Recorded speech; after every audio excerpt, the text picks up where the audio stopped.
What a nice video. I would like to start with 1947. This is the first transistor which basically has been invented in the Bell Labs. And thankfully, the investors into that basically got the Nobel Prize for that invention. Now, 60 kind of years later, you will see billions of these kind of transistors in your pocket as well in your suitcase. Moore's law has been in effect for decades, and I think the numbers on a chip has grown by a factor of million. In particular, in the range from the early 70s to 2011. So you may wonder why we cut off the slide here in 2011. And so let's see whether Moore's law still holds today. And the answer is yes. Looks like it does. And you can see right now, we have 10 billion of these transistors per chip. So you find these kind of transistors in the true supercomputers, like, for example, the Microsoft Xbox One. So there's a very big likelihood that your kids have this kind of innovation at home. So we enter in a completely new world with different information on a completely different granularity. We have all the supercomputing now around, which we didn't have before.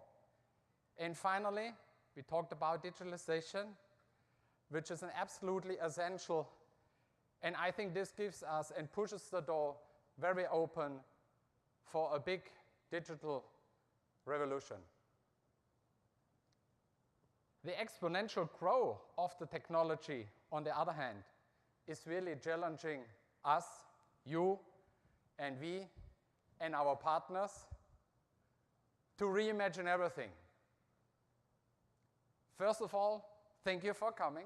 Thanks to all of our customers, towards our partners, to my dear SAP colleagues. I know this is a big commitment from your side, and I would like to welcome you to the conference this year. My name is Peter Maier, in charge for the energy and natural resources at SAP. And I believe we have a great opportunity leveraging all the technology, all the imagination, and the great ideas. And I think there are really big challenges ahead of us right now, but also moving forward in the decades. So what are the big challenges from our point of view? And I would like to give it a little bit a different spin what we just have heard. I think the number one, it's about how can we grow and protect the food and the growing world population. If we take that to the extreme, I think by the middle of the century, we need to have an increase of 70% increase of food, which means we need to increase and to double the yield per acre. The number two, we just heard about, it's obviously all about the hydrocarbons. I think the whole world is still run on hydrocarbons. So you, as well as we, have to make our contribution to that, how to reduce the CO2 emissions, which is a big topic, obviously, these days.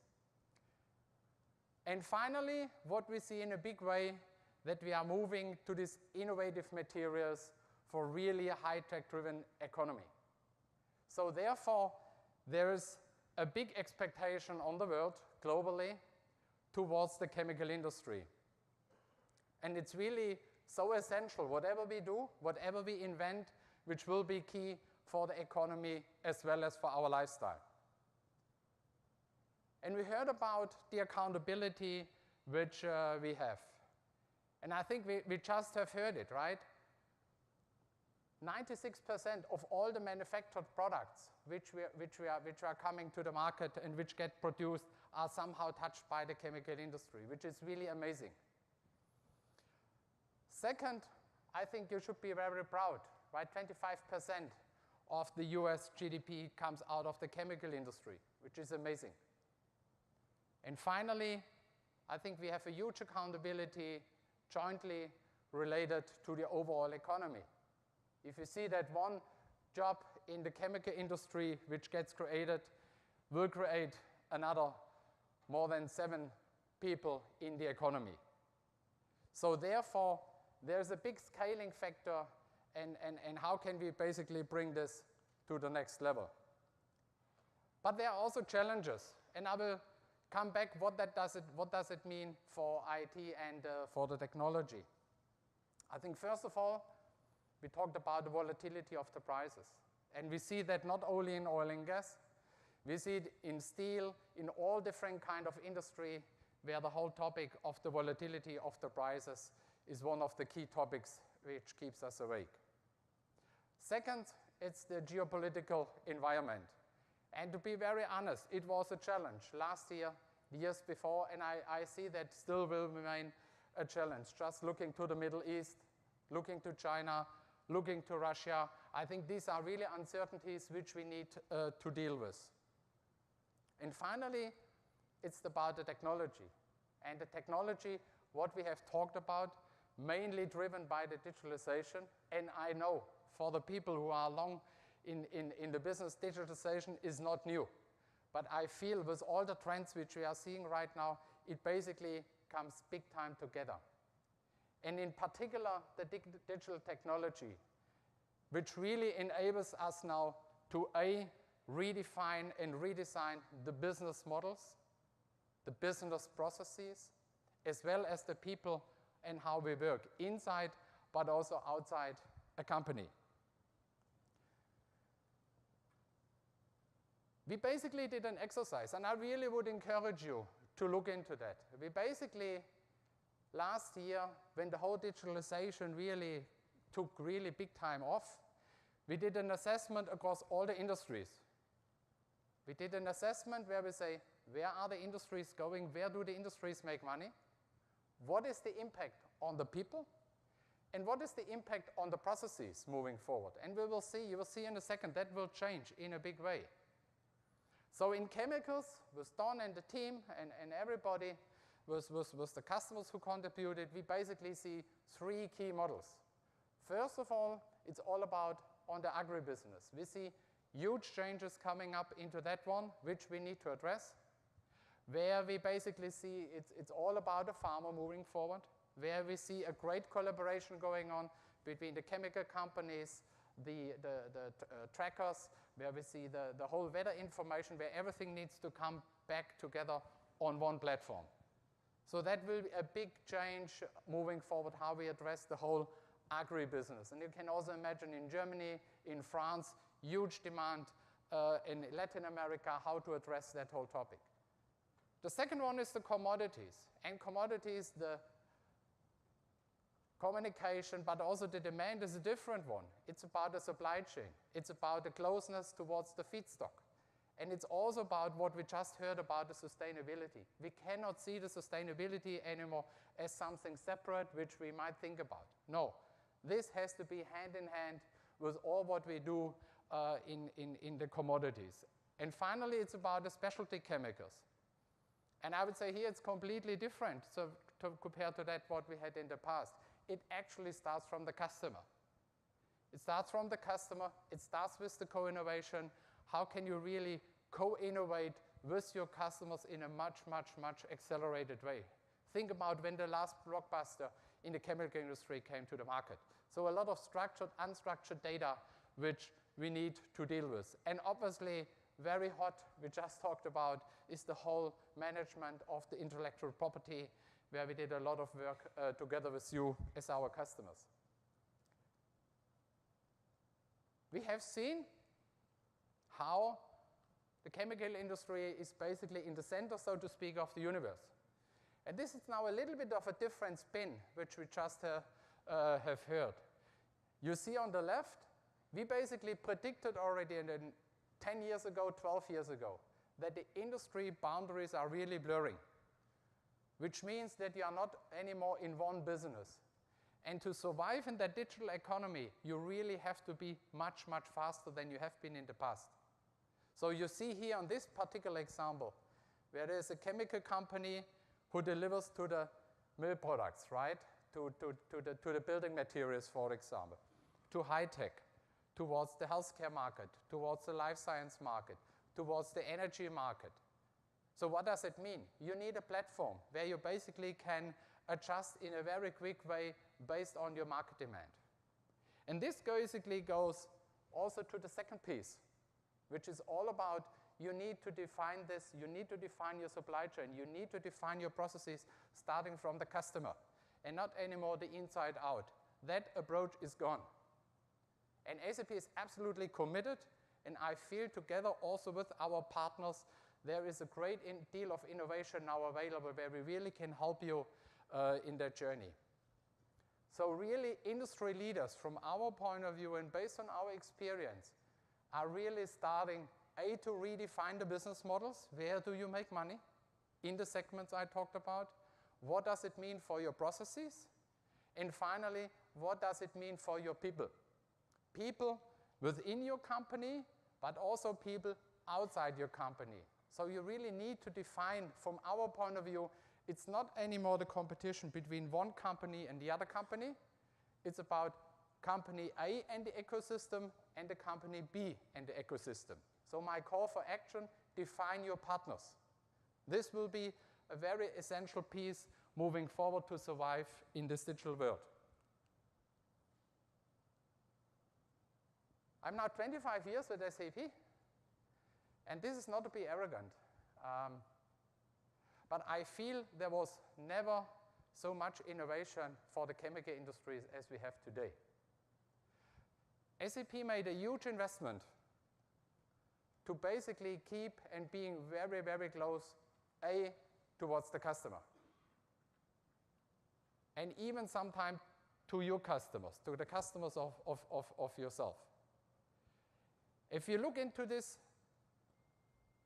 picture which we have here, this is actually the guideline and also a framework which we feel is very important how you can discuss the digital transformation with your customers. And I would like to go a little bit into the detail. And we can now discuss the digital transformation from my point of view comes down to two things. And if there's anybody here in the room or in your company who disagrees to that, you should raise the hand. It's about efficiency, it's about growth. As simple as that. So what we actually felt, it's really important that we have 4 dimensions. Dimension number 1 is the customer. We talked about that. That's what you see on the right. Dimension number 2 is all about the supplier collaboration, the business network collaboration, including the whole area of transportation, which we know in a big way will change. We talked about the workforce. We know very clearly that people in our industry sometimes are between 30 and 40 years in the industry. So we need to address that inside but also outside the company. And finally, there's a lot going on in the area of IoT. In the area of the Internet of Things, how we manage assets moving forward. One of the big capital which we invest as a company. So these are the key dimensions, including the Internet of Things, which we basically defined as the key areas to focus on. And then there is that digital core in the middle. And that digital core is basically what we call the S4, S4 Simple. There's that huge simplification project which we do based on the HANA platform. Why? Because we feel it's absolutely essential when you do a commitment on the customer side. You want to know what is going on in the production. So you really need something in the middle who basically provides that connection towards the different areas and who basically provides the connection to the suppliers, for example. So we have great examples on the customer side where we basically have customers like Sealed Air who started to implement. We basically feel pretty strong. We need to go beyond the Salesforce. Salesforce is only one channel towards the market. We have the web, we have the mobile devices, we have the shops, in the retailers, for example, not here in this industry, but in other industries, so that multi-channel will be absolutely essential. Second, on the procurement side, there is a lot of efficiency which we can really gain in this industry, optimizing the procurement process, but then also travel, right? Where we did now an acquisition also on Concur, for example, to manage all your travel, and finally also manage your workforce here and do the collaboration when you source people in a competitive market. So that's all about that collaboration. And don't forget one thing. This will also help you to sell chemicals into that network. See that also as a sales channel moving forward. On the workforce, I think I talked about. Key customers there, BASF. BASF is running now SuccessFactors successfully for more than 100,000 people. And also, we will big time work with you how we manage actually also the whole extended workforce with you so that we really have a very holistic picture. There are huge investments right now going in SAP on the assets and into the Internet of Things. Why? We feel we need to big time change how we collaborate with the assets in real time. We always had these two worlds, right? We had the commercial world and we have the physical world. We need to overcome that. And that's exactly what we are addressing. We have also, and you should expect big partnerships in this area from SAP. The first one we have started based on your demand with OSIsoft, where OSIsoft and Pi, where we really have to connect us now ready that we really can bring these two worlds together where you can directly into the HANA platform. So we really, and I think in the middle, that digital core is really actually exactly what I said, to bring all these things together. So we will go back big time towards our key strengths, which was the integration. For sure, you expect that the Ariba network is integrated to S4. You for sure expect that the Internet of Things, the asset management, gets integrated in a seamless way to S4HANA. So this in the middle, it's really important to get that. I really would encourage you to get familiar with our S4 platform. Why? From my point of view, and we did an assessment 2 weeks ago with a chemical company, where there's a key demand for people moving forward to have structured data, unstructured data, basically back in one environment. And that's what is S4 about, with a dramatically simplified environment, also ready for the cloud to be deployed in the cloud, on-premise, hosted by SAP, hosted by a partner, whatever you want. So great innovation which we have. Finally, there's a last mile. And I would say that's one of the biggest hidden secrets as SAP, which is that SAP HANA Cloud Platform.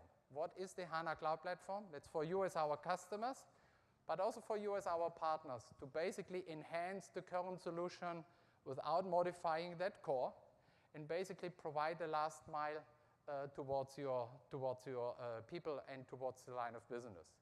And by the way, the digital core, there is no compromise anymore. It will be all based, all the processes will be based on the Fiori technology, which is the new customer experience which we are delivering. So I would encourage you to look into that. But before I do that, and before I continue on a lecture on S4 and our digital strategy, it's really my honor to welcome our panelists for this morning. We have 3 panelists. I first of all feel it's very important having a customer on the panel, and I'm very delighted that Melanie Kalmar will join us. Melanie is the Global Director Information Systems at Dow Chemical, and we know there is a lot of questions which we have, so I'm very thankful for her for joining. Thank you, Melanie, thank you.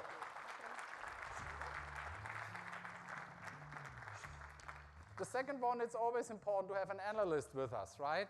And from that point of view, Marc and Gupta, who is an old veteran since 1989, working in the industry, looking on all different dimensions on IoT and Internet of Things. Thanks, Ken. Thanks, Marc. And finally, I want to make sure we have the advocate of you here with us. So Don Mahoney, the Global Vice President in charge for the chemical industry at SAP. Welcome, Don. Thank you. So please. Wait for you. So first of all, thanks. I know this is a very busy time, especially also for you, Yeah. Melanie. And I would like to start with the chemical industry in general, right? I feel right now there's a lot of things going on with investments, divestments. We hear the intent of Dow to acquire DuPont. We hear, from Asia, right, to acquire Syngenta on the one hand side, but second, there are also mergers and acquisitions and spin-offs going on.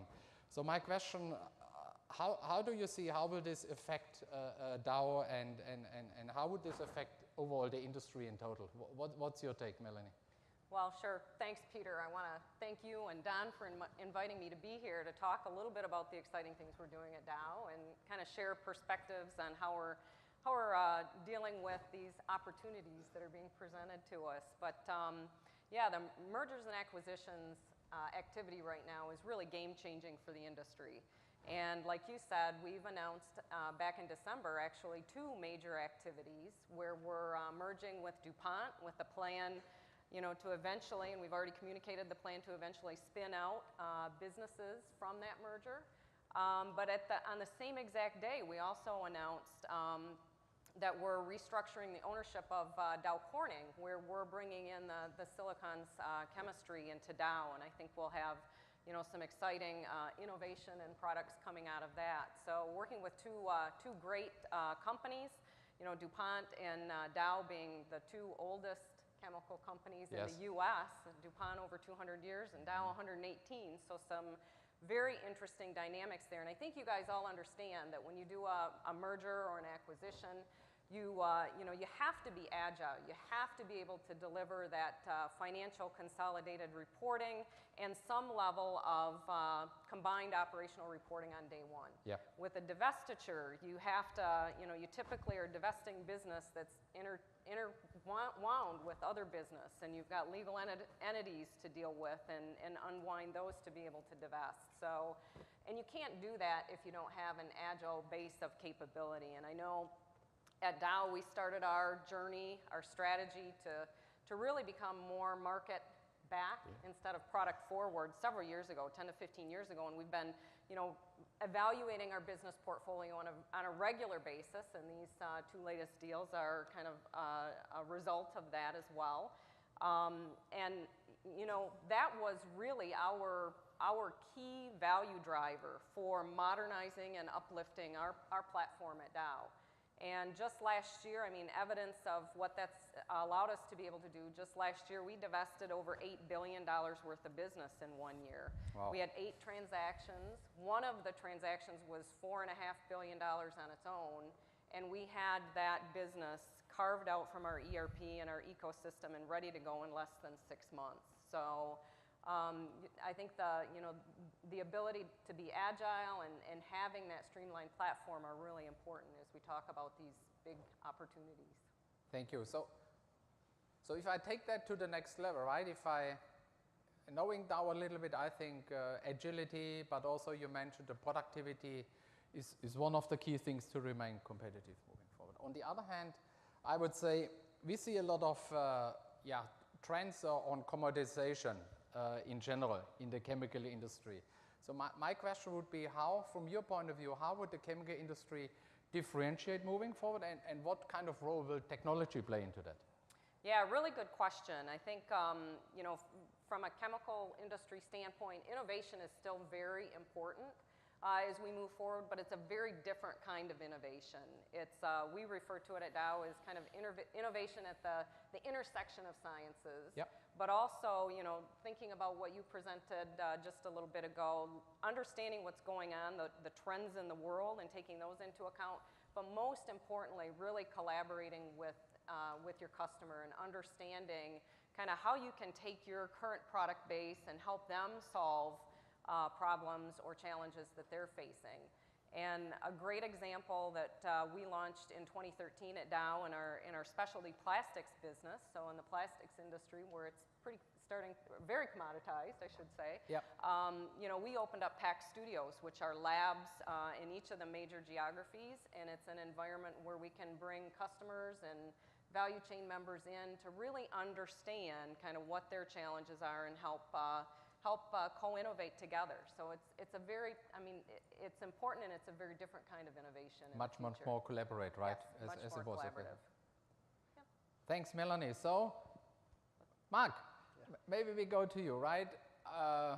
We have basically outlined the whole topic of IoT and whatever we do there, right? Getting much closer to the assets moving forward. And I know you work now a lot in that whole area. On the other hand, I know a lot of people here would say, this IoT thing, right, this is not new, this digitalization, it's not new. So how do you see that? How big is that deal, and what are your key takeaways basically here for our customer, and what has really changed? Yeah, I think we'll start at the end. What's really changed is the types of technologies that have come together at this point in time, right? So yeah, we've used computers on process control since the 60s. Yes. We've got computers in everything now, but we haven't had the interconnectivity of those computers to the extent that we have now. We haven't had the networking technologies in place to get from the very beginning of our supply chain, which is out in the field, say in South Africa, mining whatever mineral it might be, all the way down to our customer. And we have all this different type of data that we can now bring into one place without having it all in one database. And so we have the computing power that allows us to run these massive algorithms quickly and act in more real time accordingly. So for you, this is not a new hype. This really will become reality very soon, right? Very much so. Yeah, I mean, there's nothing. I guess the challenge is getting your head around what you can do with it, right? And if you dismiss it, you're going to miss the boat. That's really the challenge, because if you don't do it, somebody else is going to do it for you, and you'll be playing catch up. And the speed at which the innovation in this area happens is so fast, it's very hard to catch up once it starts. Thank you. So if I take this now, Don, maybe next question, I think I would like to get to you. I think we talked about agility, productivity, but also innovation, right? Which seems to be on the heart of the CEOs. And I think that addresses exactly the framework which we have outlined. So what does it now mean for you working with the chemical industries, and what does it now mean for the portfolio of SAP to provide that towards our customers? Maybe you can bring some light into that question. Sure. Yeah, I would completely agree. As we and my team on a global level talk with chemical companies around the world, this notion of agility, productivity, innovation are really the three key themes that we see rolling up to the profitable growth strategies that companies have. And that's a big part of this so-called digital transformation that we're having conversations about. And as much as we like to get into technology, I think what we're seeing is we have to have a conversation first about the business. And the three areas of the business where I think we see the most interesting conversations. The first one is around the business models. Everyone is probably tired of hearing about Uber and Airbnb, and they say, yes, the digital economy is transitioning. What the heck does that have to do with chemicals? And to Marc's point, if you're not looking for it, you won't see it. And so that's for sure. So I think we have to open up our minds to see in what ways will this affect the chemical industry, and begin to look at the business models that are evolving, especially in light of the connectivity that Marc talked about, the granularity of the data that we can now work with, and the real-time capabilities that are empowering things like predictive and simulation capabilities that we've never, ever had before. And so I look to agribusiness, where we see companies like BASF and Monsanto and Dow Agra and others taking a serious look at how we harness all this data, synchronize it with unstructured and structured sources of external data, apply company intellectual property, and deliver an outcome like crop yield instead of selling increasingly commoditized chemicals. Some may look at that and say, okay, that's, yeah, part of the chemical industry, but it's still a bit niche. Having said that, we've had conversations with companies as mainstream in chemicals as surface coatings companies that are starting to say, maybe in the spirit of customer intimacy and so forth, we start to instrument more closely how our customers are using our products. Maybe that gives us a clue as to which customers are using it at a first quartile level and which customers are using it at a fourth quartile level, and what even makes the difference. Then from there, how do we begin to shape services around that brings the quartile users up to first quartile, and eventually they might be able to find an area of their customer's business that they could offer as an outcome. Yes. And so outcome-based business models are a reality we see emerging in the chemical industry, but it means being open to it, it means looking for it, and it means taking first steps, understanding that over time we'll begin to discover it. And I think the other big business model innovation is competing as an ecosystem. And Peter, you mentioned it before. Yeah. Marc Verdano, who's a digital strategist who talks a lot these days, makes a big point to say that CEOs need to move beyond the concept of sustainable competitive advantage and move to sustainable collaborative advantage. And again, the convergence of this connectivity, granularity, and speed that we now see coming in the digital transformation enables companies not just to compete as Dow, but to compete as Team Dow. Yes. And we all know two heads are better than one, and despite I love Messi, for any of the soccer players in the room, but Messi playing by himself can't beat an average team of 11 players. You just can't do that. So the concept of thinking about your business as an ecosystem and competing accordingly is very, very powerful. And I think for the first time, again, with the connectivity, the granularity, and the speed that our digital convergence brings, companies can now do that. I like Messi, but we can talk about soccer later, right? Right. But I like the business model conversation, right? But if I reflect that, right, maybe Melanie, how, I mean, it's nice on the slide, right? We need to change the business models, and what does it now mean? Do you really see this is happening on large leading chemical companies, in particularly in the US? Do you have really examples which you could share? Absolutely, Peter, and I think, what Don talked about, we see examples all over in other industries, and I mean, the reality is I'm very excited because I think we're living at a time when there's a very large technology revolution that's really enabling, companies to simplify their operations. It's enabling people to compete in new markets and grow in new markets and even open up new business models. And, we're moving from kind of transactional driven to event driven activities. Yep. And this concept of a network of networks and knowing that, there's partnerships beyond your own company walls that are critical and important to move forward. And just this concept of, being driven not by selling products, but by the results of the outcomes and results of your partnerships. And at Dow, we're doing a few things. We're spending a lot of time modernizing our supply chain and changing that model. Mm-hmm. In fact, we have Jeff Taslauer here today, who's our supply chain visibility leader, and at 11:30 he'll be talking more about what we're doing in the supply chain space, but some pretty exciting things, not only to benefit us, but really to benefit and provide visibility to our customers so they can manage themselves instead of relying on us to manage transactions like we had historically. Our Dow AgroSciences business, great example that you gave in the ag industry. Yep. We're forming some key partnerships and, building out that precision ag ecosystem, leveraging our agronomists and subject matter experts internally to work with growers and farmers to really develop specific solutions and prescriptions to help them solve their specific needs. So, clearly I think this age of information we're going to see a lot of different models evolve. Marc, how do you see it? We heard it now from Dow.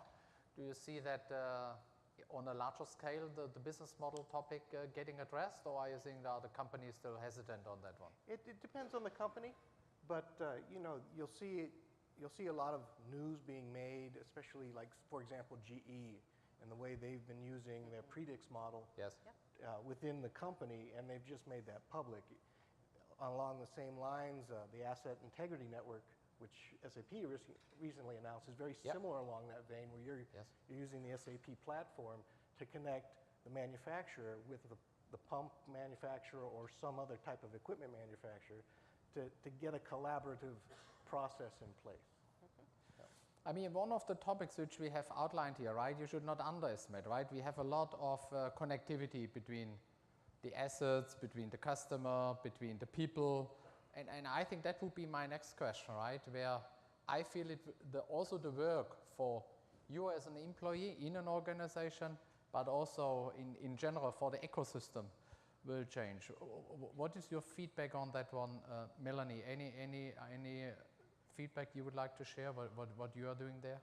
Yeah, I will say that, you know, we've talked about some great things here, but in order to do those, you know, you really need to look internally at your company and how prepared you are to execute in this new world. And I know at Dow, our CEO has personally sponsored, you know, a simplification and a streamlining set of activities in the company where, you know, we're really stepping back and looking at, you know, how we execute work, really questioning why we do things the way we do them, kind of going back to the basics of questioning kind of what we do. And you know, when you're in a 118-year-old company, things kind of evolve, and people just do things because that's the way we've always done them. So, you know, a lot of the ability to operate in this new model is about stepping back and looking internally and, you know, making sure your company's fit and streamlined.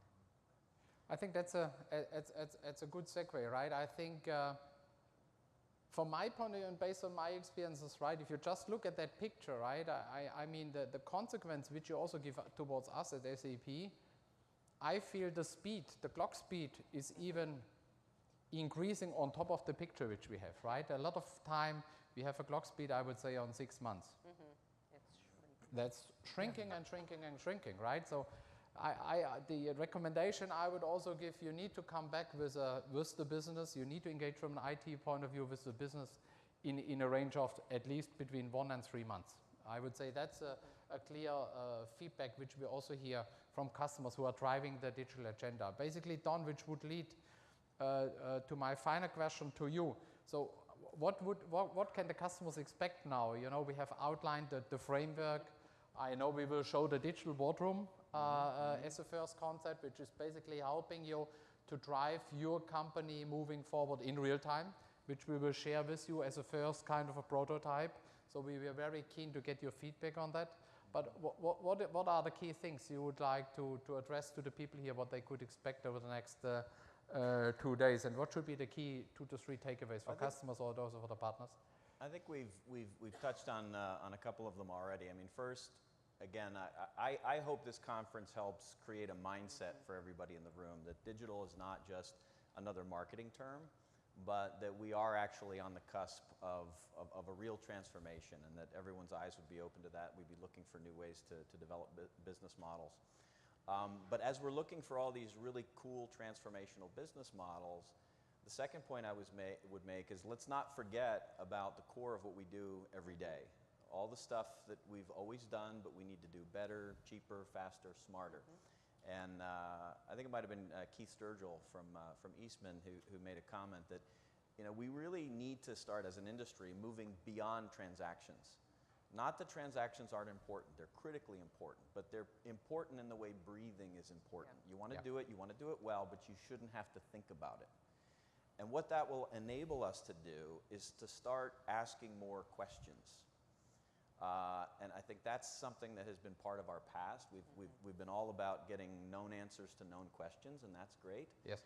But in the digitally transforming world, we need to get better at asking the right questions. And fortunately, we now have the opportunity to ask interesting questions of the data because we have that connectivity to so many different sources. We can ask questions of the data because we don't need to build cubes and aggregates and all that sort of stuff that limit how far we can go in our understanding of what our root cause problem is. And because we now have the computational speed to simulate and bring predictive capabilities into the boardroom, Yes. that we understand what the issue is, we can discuss the possibilities, we can simulate the alternatives, and we can take decisions on the spot. And to me, that is one of the more transformational opportunities in work. Rather than operating for a quarter or sometimes even a year and doing a profitability assessment and saying, here's some of the things we should be doing differently. What if we could break down profitability or customer satisfaction or whatever your objective function is down to the individual task that every employee was making on a day-to-day basis, and we were managing productivity at the transactional level. Imagine how transformative that would be for our companies. So my key takeaway, or my key ask here is open your mind to expect the transformation. Be bold about reimagining business processes. Don't forget about the core processes, because there's so much we can do beyond the transactions to do what we do better. And think about the ways that the digitally transformed workplace can transform the nature of work itself and bring some of these high-level business objectives, be it profitability or whatever, into the transactional level of every single employee in your company. And the good news is we've got very thought-provoking keynotes. We've got breakout sessions that span all of our business process functions happening over the next couple of days. There's tremendous networking opportunities, customer to customer, customer to partner, among SAP, that hopefully you'll find this an invaluable experience as you go home. There's lots of things to contemplate. I think that's a great segue towards the aging workforce, right? I can imagine the digital boardroom will be used different by people, right?